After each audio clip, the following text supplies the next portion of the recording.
Bonjour et bienvenue sur la présentation de notre mémoire collectif. Donc, prenez place et je vais commencer par me présenter. Donc, je m'appelle Julien Marie et je suis de la troisième D. Bonjour, je m'appelle Lia Long et je fréquente une classe troisième en section B. Bonjour, moi c'est Guinevere et je suis également en section B. Qu'est-ce qu'est le temps? L'espace-temps comporte 4 dimensions. 3 dimensions pour l'espace et une pour le temps. Qui est Albert Einstein? Né à Ulm en Allemagne le 14 mars 1879, Albert Einstein grandit au sein d'une famille juive sans grande ferveur religieuse. Son père et son oncle éveillent en lui l'amour des mathématiques. Il excelle en mathématiques à l'école mais obtient des mauvais résultats dans toutes les autres matières. Einstein est dyslexique et le handicap jusqu'à ses 10 ans. L'éducation rigide et militaire ne contribue guère à renforcer son amour pour l'école. Il intègre l'école polytechnique de Zurich. En 1903, il se marie avec la physicienne Mileva Marić. Le physicien est aussi un homme engagé.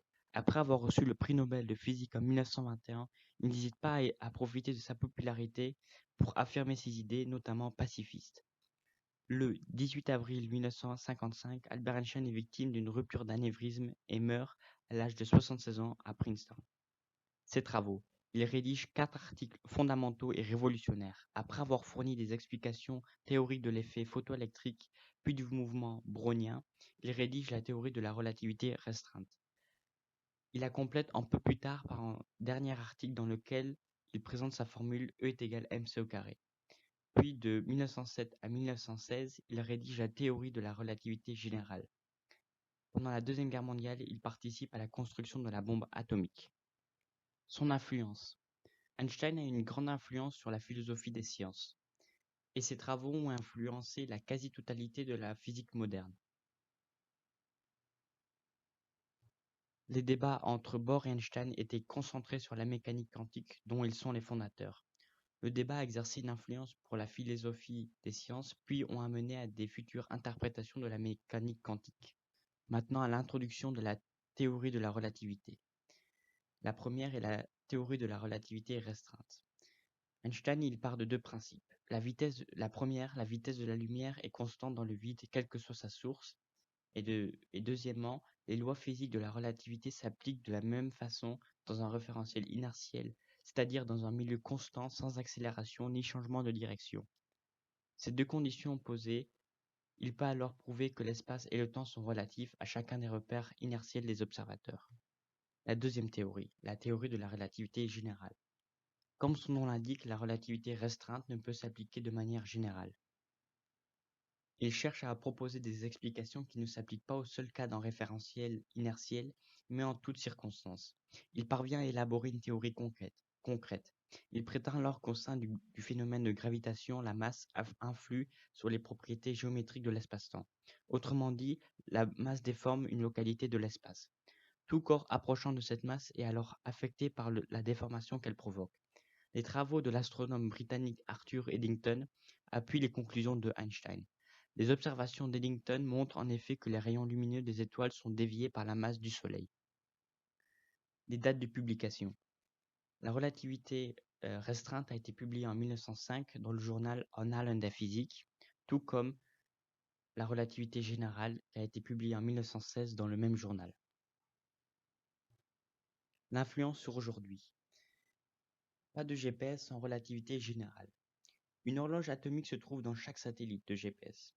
Pour déterminer la localisation, le récepteur présent dans notre téléphone cellulaire doit calculer la distance qui le sépare des satellites. Or, les horloges atomiques des satellites se trouvent à 20 000 km au-dessus de la Terre, où la gravité est 4 fois plus faible qu'au sol. Elles mesurent un temps qui s'écoule plus rapidement que sur la Terre et qui représente une avance d'environ 46 microsecondes par jour.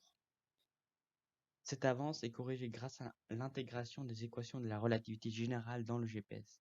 Si le système ne tenait pas en compte les équations de la relativité générale, il dévierait de plus de 10 km par jour dans la position qu'il afficherait.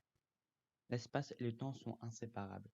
La relativité générale décrit la gravitation et dans cette théorie non seulement l'espace et le temps sont extrêmement liés, mais le résultat de cette union est l'espace-temps. L'espace-temps est variable car celui-ci est modelé par les corps qu'il contient.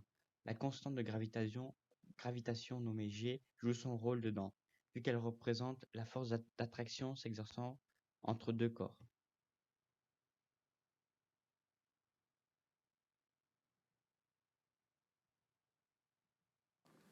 La théorie de relativité générale se base sur la relativité restreinte et la théorie de gravité. En gros, elle dit que l'espace tridimensionnel et le temps unidimensionnel forment un espace-temps quadridimensionnel. L'espace-temps est influencé par toute forme d'énergie. C'est pour ça qu'elle est aussi une explication pour la gravitation, car un objet de grande masse déforme l'espace-temps plus qu'un objet d'une petite masse.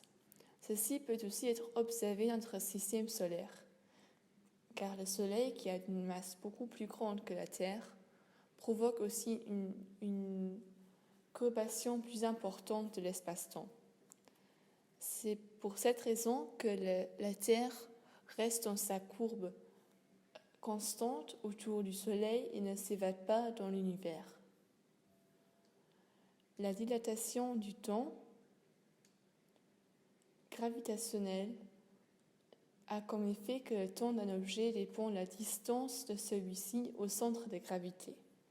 Donc si on a par exemple deux horloges identiques et on les place dans des lieux différents, une à la hauteur de la mer et l'autre sur une montagne, on peut observer que le temps de celle qui a été placée sur la montagne s'écoule plus vite que le temps de celle qui a été placée à la hauteur de la mer. Ceci est aussi plutôt logique car l'horloge sur la montagne a une distance plus importante au centre de gravité que l'autre. Un autre exemple est si on compare le temps de deux personnes dont une vit en haut du Burj Khalifa à Dubaï et l'autre vit au bord de la mer, quelque part en Grèce ou en Italie, etc. Ce qu'on peut observer aussi ici, c'est que la personne qui vit en haut du Burj Khalifa a un temps qui s'écoule plus vite que le temps de celle qui vit au bord de la mer. La théorie de relativité restreinte se base sur deux principes. Le premier principe est que la vitesse de la lumière est toujours constante. Et le deuxième principe est que le temps et l'espace ne sont pas absolus, mais relatifs. Donc un exemple est que l'espace n'est pas, comme Newton a dit, une scène de théâtre inchangeable et rigide, mais que chaque personne a un peu son propre temps et son propre espace. La dilatation du temps, la deuxième qu'on va vous présenter aujourd'hui, est cette fois provoquée par la vitesse relative d'un corps à un autre. Donc par exemple, un observateur au repos qui suit une horloge qui se déplace devant lui. Ce qu'on remarque est que le temps semble s'écouler plus lentement que quand l'observateur se déplace à la même vitesse que l'horloge, car là, le temps semble s'écouler normalement. Donc, résumons toutes ces informations.